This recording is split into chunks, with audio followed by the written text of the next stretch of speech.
Picture this. You're walking through a massive, bustling city where the ultimate symbols of luxury and the most intense, grueling struggles for survival aren't separated by miles. They literally share a fence.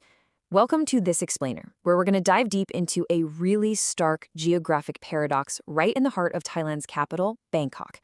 We're looking at a historic community whose very existence is currently hanging by a thread. Honestly, unpacking this hidden reality of urban geography is going to completely change how you view city borders.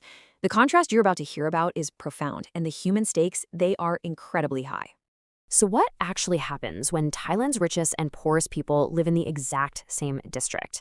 If you know Bangkok, you're probably familiar with the heart of Sukhumvit. We're talking those glittering, cosmopolitan neighborhoods like Nana, Asok, and Thonglo, places completely defined by high-end real estate and incredible dining. But sharing that exact same municipal boundary is the Khlong Toei Slum, the largest informal settlement in the entire country. We're literally looking at two completely different universes bound by one invisible line on a map. And to really wrap your head around this, just think about the sheer density. Within just one tightly packed square kilometer, which is roughly 260 acres, there are over 100,000 people living there. It's staggering. The alleys are so incredibly narrow and chaotic, it's basically a massive, visually overwhelming labyrinth of makeshift homes towering right next to a huge commercial port. You can get completely lost within minutes of stepping inside. The sheer scale of human life squeezed into this single, concentrated grid is just breathtaking. It's a brilliantly clear, almost jarring split-screen reality. On one side, you have a place built entirely out of pure necessity and survival. On the other, ultra-luxury malls like EmSphere and the immaculate five-star hotels of the Sukhumvit hub. Here's a crazy perspective. If you were to stand on the roof of the local firefighter house right inside the slum, you'd look out and see a bustling highway, and directly behind it the gleaming, towering luxury condos of Bangkok's elite. Both realities, just existing simultaneously. And the physical distance between these two worlds, it is merely a 5-minute drive. Seriously.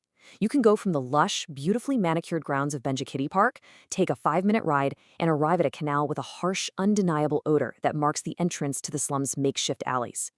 Just 5 minutes to travel from the absolute peak of Thai wealth to the deepest epicenter of urban poverty. It's a geographical whiplash that really forces you to confront the extreme disparities of modern development. Let's move to part 1, inside Khlong Toei and the daily realities of the slum. You see, living inside that 1 square kilometer isn't just a single, uniform experience. It's a deeply complex ecosystem. In some of the slightly more established micro-communities, like 70 Rai, residents actually pay a tiny monthly rent of just 100 baht to the Port Authority. That gives them a slight but crucial sense of tenure. But in other blocks, the homes are entirely illegal settlements. They pay no rent, sure, but they carry this constant, heavy anxiety of having absolutely zero formal rights, meaning they could be evicted at a moment's notice, their whole lives uprooted without warning. So how do they survive? Well, many residents, including local Thais and a massive population of migrants from Myanmar and Cambodia, work literally next door. They supply the intense, back-breaking daily labor needed to run the massive port of Bangkok. They are the human engine powering the very commercial machine they live in the shadow of. And for this exhausting physical work, they earn a daily wage of about 400 Thai baht. It is a life of grueling labor, just steps away from their incredibly cramped homes. And everyday life here is defined by some really harsh realities. Because the wooden and tin houses are jammed so tightly together, fire is a constant, terrifying threat. That's why you'll see fire extinguishers dotting the narrow, winding alleys at every turn. The overcrowding is severe. In some cases, you might have up to 28 migrant workers sharing a single cramped rented room. Throw in high unemployment, and unfortunately you find significant struggles with drug and alcohol abuse within this tight-knit but highly stressed community. Okay, to truly understand this level of daily survival, listen to this specific detail we found in the source material. There's a woman living in a tiny home with absolutely no mattress, sleeping on the bare floor. Why? She keeps a cat specifically to ward off venomous snakes from slithering into her tiny kitchen area. And that's the exact same kitchen where she runs a small food business to support herself. It just perfectly captures the visceral, unbelievable reality of everyday life in Khlong Toei and the profound lengths people go to just to adapt and survive. Now, let's look at part 2, the Prateep Foundation and 55 years of resilience.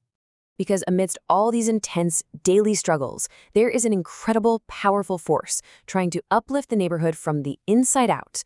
This resilience is largely driven by a woman named Prateep. She's 72 now, was born in the slum, and worked at the port as a teenager before dedicating her entire life to her community.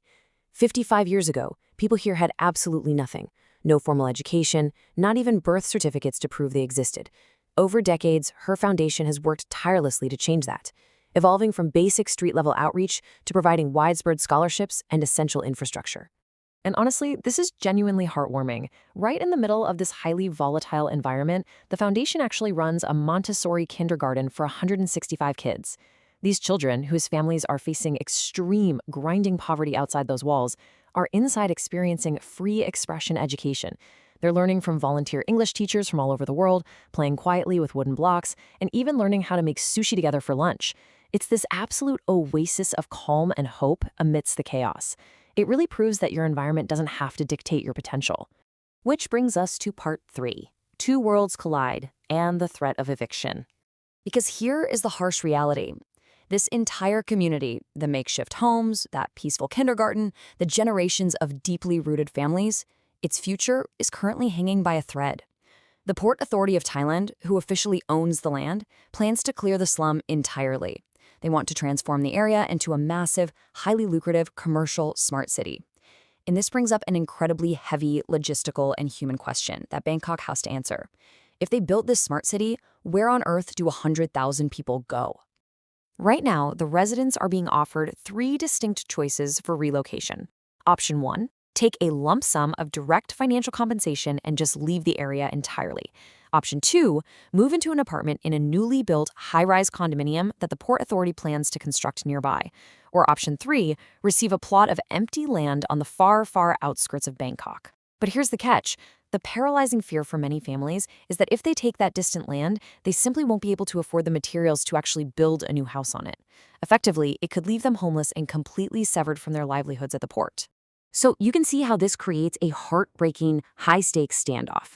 The Port Authority envisions this gleaming, futuristic luxury complex, complete with a proposed casino, high-end department stores, and luxury hotels to attract international wealth.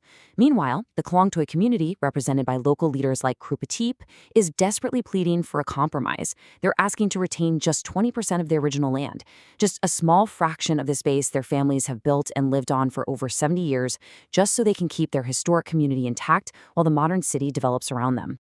As we wrap up this explainer, I want you to think about what the map of Bangkok is going to look like in the next decade. We are watching a slow-motion, landscape-altering collision where extreme wealth is pushing right up against extreme poverty, and the pressure is reaching a breaking point.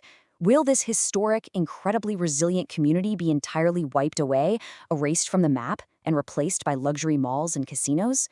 The fate of 100,000 people and the very soul of this district is waiting on that answer.